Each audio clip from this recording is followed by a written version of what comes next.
The SPCA have been called to a property in West Auckland where many sheep have been massacred.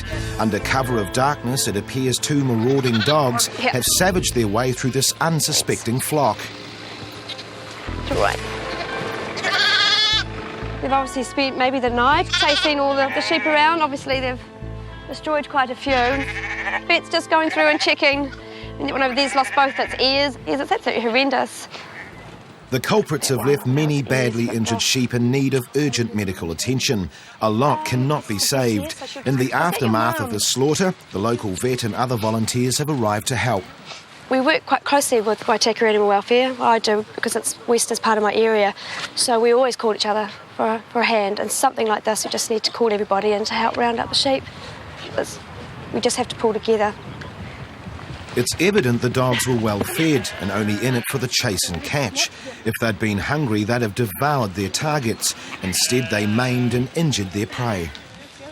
I was just on a phone call on my cell phone this morning, about 9 o'clock I suppose it was, and so I came straight here. I had a job to go to, docking job, so I just came straight here, and there was just sheep lying everywhere, dead and wounded, and just wasn't a pretty sight.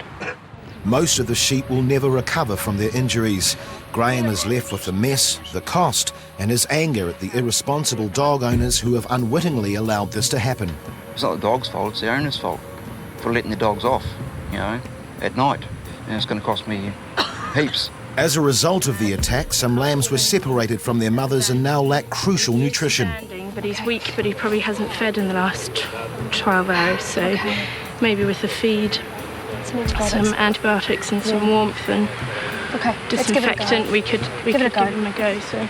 Remarkably, there is some good news. Karen has spotted one of the surviving ewes calling for her lamb. She's hopeful of a successful reunion. Oh, look! There you go. You can't get much better than that. Always a silver lining, huh?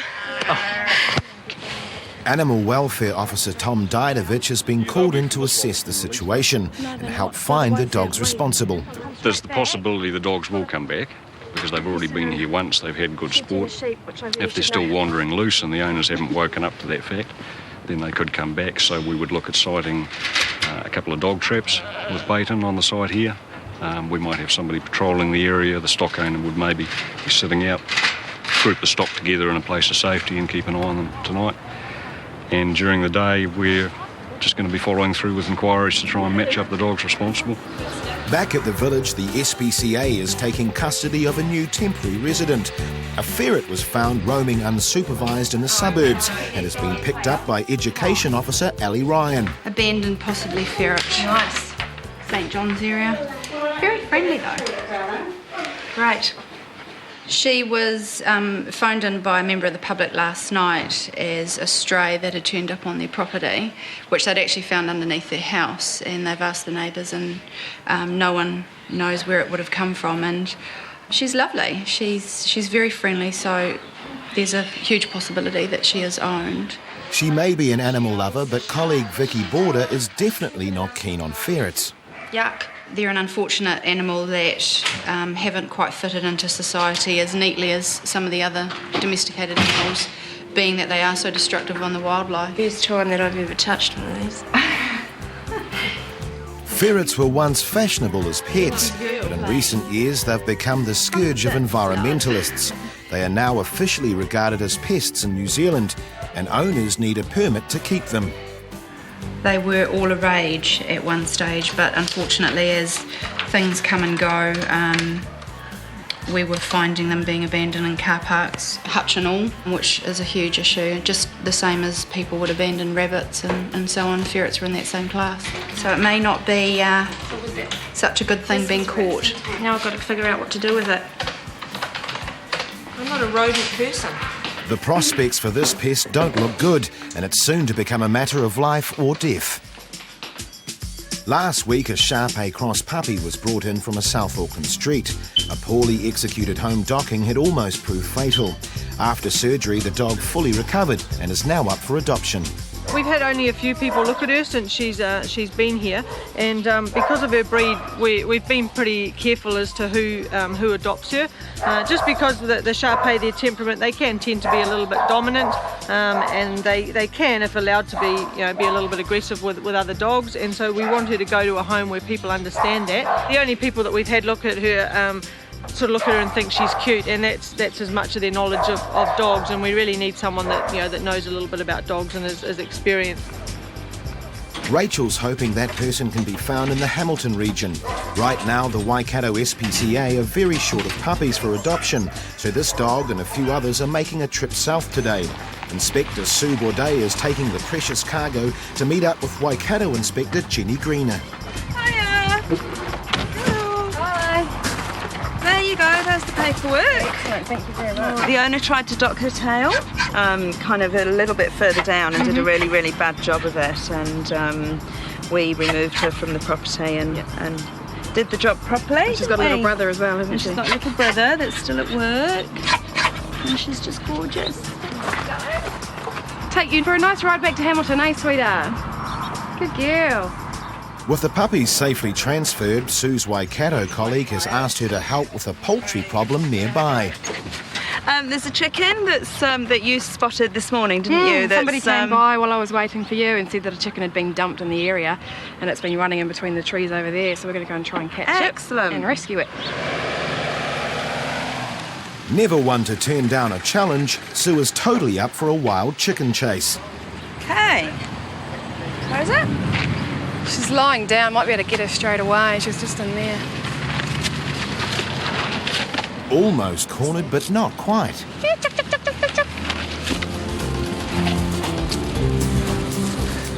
Oh, there she is. No one said it would be easy. Damn. Oh. She's under this one now. You go around that way. Biscuits. Oh! It's all about net technique, and Sue's been practicing. Yeah, sure. Hey, sweetie, it's all right, Crikey! Oh.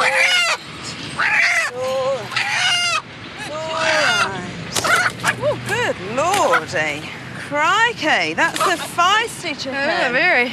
I'm just going to put a towel over her because Sweetie. she's pretty stressed and it just might calm her down a little bit. It's all right. Okay. It's one feisty chicken. With the poultry pacified and the puppies heading south, it's back to business as usual for the SPCA. A farm in Swanson has again been the target of dog attacks that savaged sheep there the previous day. Poor girl. Classic dog attack round the throat. All these fresh puncture wounds. Just major holes. Sweet waste. Graham Mooney and Karina Mules find themselves in the same cruel predicament they faced 24 hours earlier. We've shot the ones who were too sick to survive, and some of them died, from their wounds. So it's been, how many? 30? 35. Animal control have set traps, but they obviously didn't work and they came back last night. So out of 100, we've got 21 healthy sheep and the rest are either dead or sick. Having lost thousands of dollars worth of stock, they're determined to find the dogs responsible. If your property is not fenced and you do not have a dog run or anything like that, then don't buy a dog, because your dog will not stay in the property and it will go out scavenging at night time and end up at farms like this, ripping all our sheep's throats out and leaving a great big massacre for us to clean up. It's just not fair. I mean, those people out there know who those dogs are, because they would have come home and they would have been covered in blood. It just annoys me. It brasses me off. Despite wide publicity, nobody has come forward with information, and Graham is worried about the bigger picture. The only way we're going to stop them is with a bullet, isn't it? The next thing, they're going to be into kids, these dogs. If we take all the sheep out of here, they're going to be into kids.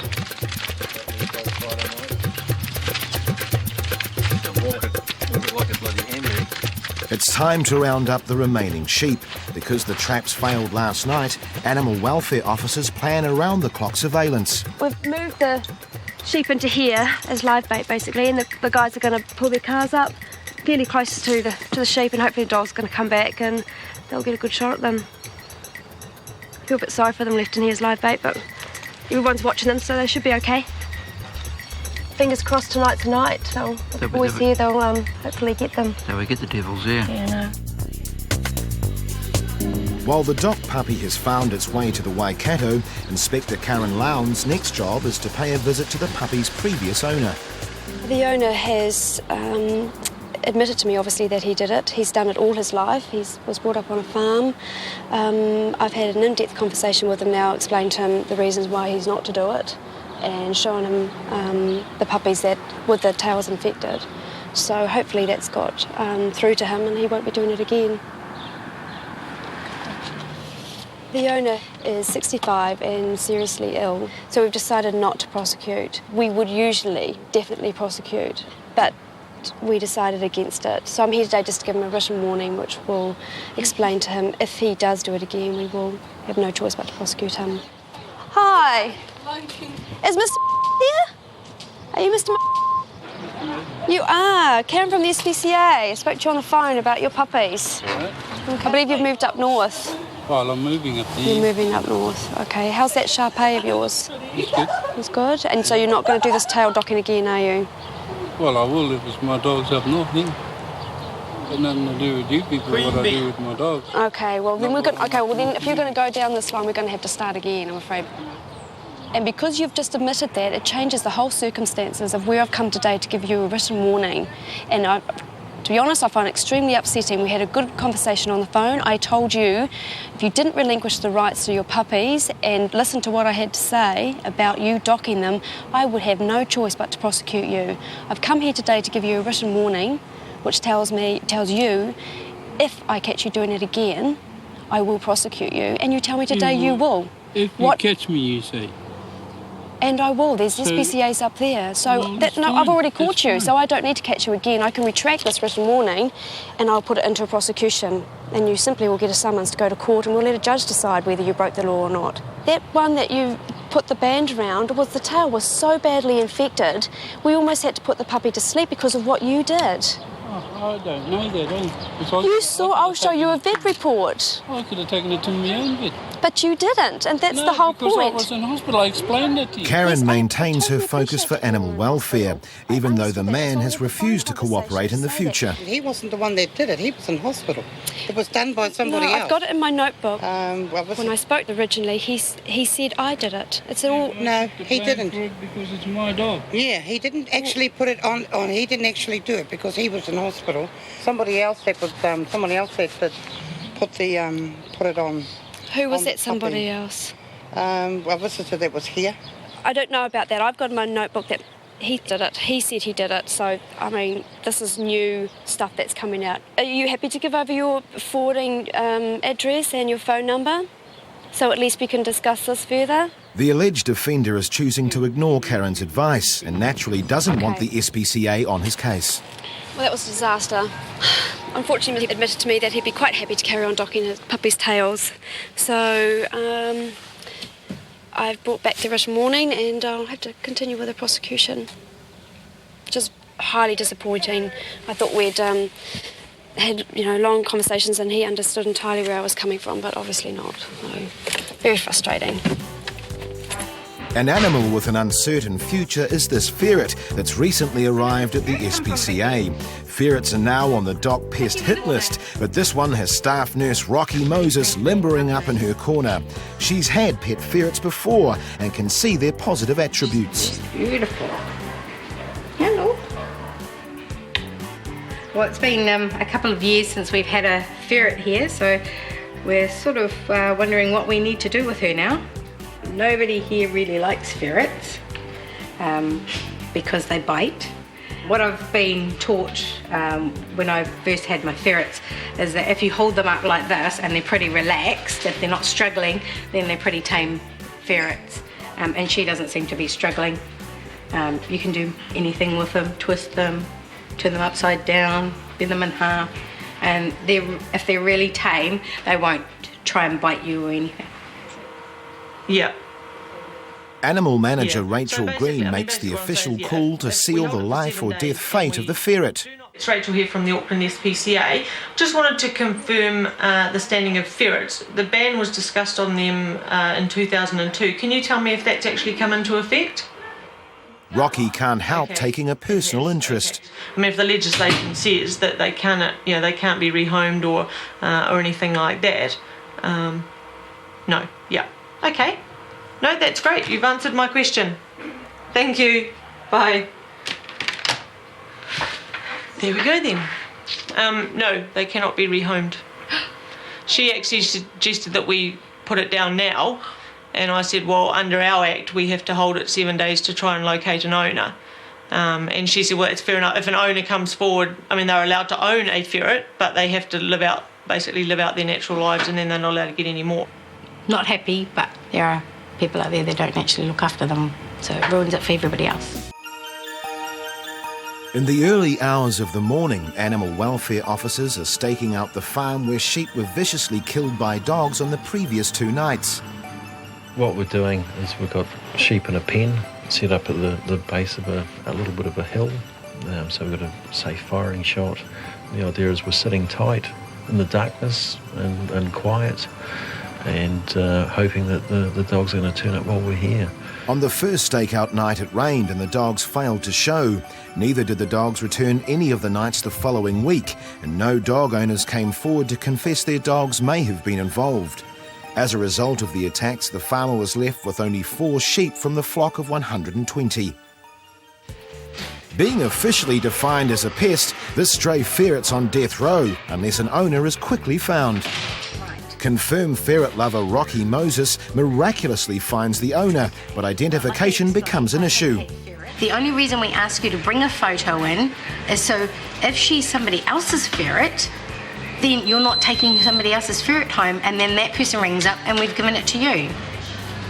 The woman claims her ferret has been desexed. This is now a requirement of the Department of Conservation to ensure the ferret population is contained and eventually eradicated, so resident vet Jody must confirm it. Hey, Princess. You're 3 whole years old.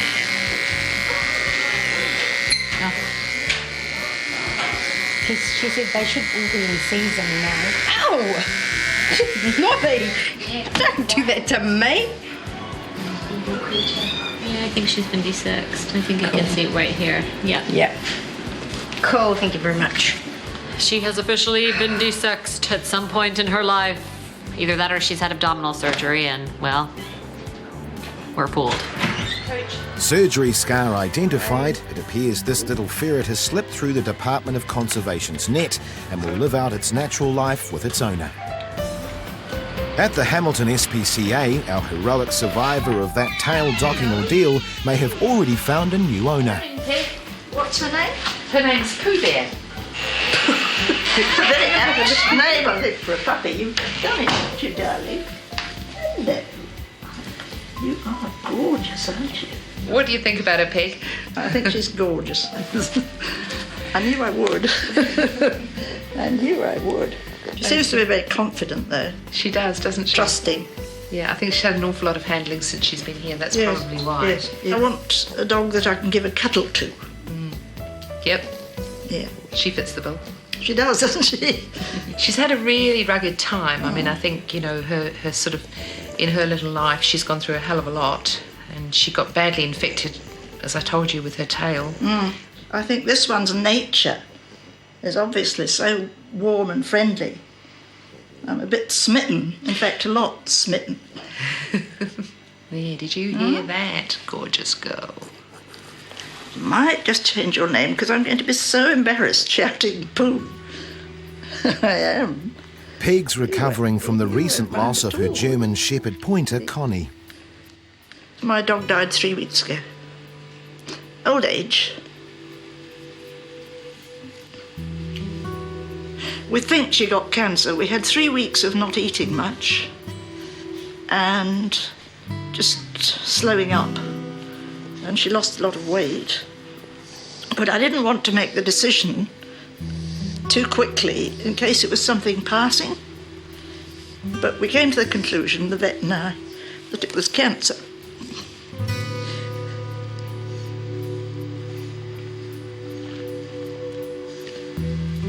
people say to me, oh, you wouldn't have another, would you? Meaning at my extreme old age. And I say, yes, I would. Most definitely have another. Because I have a good idea that my daughter would take it on if I pop my clogs. Wouldn't she? Pooh, Pooh. A few days later, the dog found a home with Peg and got a new name, Kelly. What a good girl. So this is Kelly now? This is Kelly, yes. Right, Kelly, well, I think you've settled in quite well, so I'm going to love you and leave you, and we'll come back soon to check on how you're doing. There's a good girl. So I think we'll have lots of fun.